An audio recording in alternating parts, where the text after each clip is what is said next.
সম্মানিত উপদেষ্টা মহোদয়, আপনি জানেন যে হচ্ছে যে আপনার এই বয়সে এরকম একটা দায়িত্ব আপনার কাছে এসে পড়েছে, যেটার জন্য আমরা যাচ্ছিলাম। আমরা চাইছি যে সব বয়সের অন্তর্ভুক্তি থাকুক একটি ব্যবস্থায়।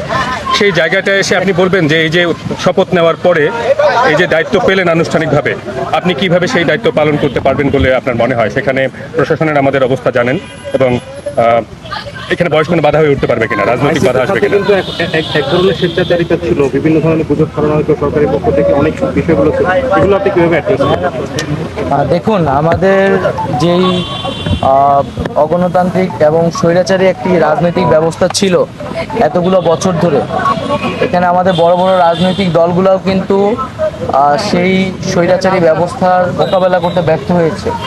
সেই জায়গায় ছাত্রদের নেতৃত্বেই কিন্তু এই অভ্যুত্থানটি সংগঠিত হয়েছে। ছাত্রদের উপর আস্থা রেখে জনগণ রাস্তায় নেমে এসেছে।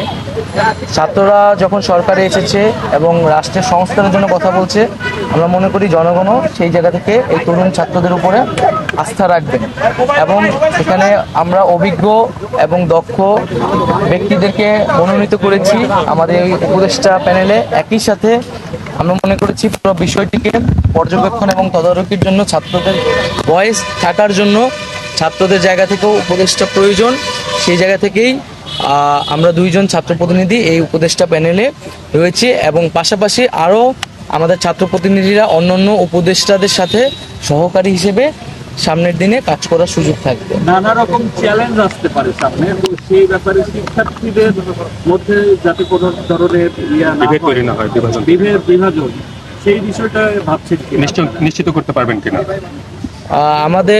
আমরা একটা ঐক্যবদ্ধভাবে একটি গণ অভ্যুত্থানকে নেতৃত্ব দিয়েছি। এখন আমাদের সময় হচ্ছে বাংলাদেশকে আবার নতুন করে গঠন করে গড়ে তোলা। সেই জায়গায় আমাদের ঐক্যবদ্ধ থাকতে হবে, এবং আমরা মনে করি যে ছাত্ররা এবং নাগরিকরা ঐক্যবদ্ধ থাকবে। বাংলাদেশের সিস্টেম ভেঙে পড়েছে অনেকখানি, সেটাকে গড়ে তোলা সম্ভব যদি প্রশাসনের সাথে নাগরিক বা সিভিলিয়ান যারা ছাত্র নাগরিক তারা যাতে সমান্তরালে যদি একসাথে কাজ করে, সেটা আইন শৃঙ্খলা থেকে শুরু করে সর্বক্ষেত্রে, তাহলে খুব দ্রুত সময়ের মধ্যে আমাদের যে চ্যালেঞ্জগুলো বা যে সমস্যাগুলো আমরা দেখছি সেগুলি মোকাবেলা করে উতরে ওঠা সম্ভব।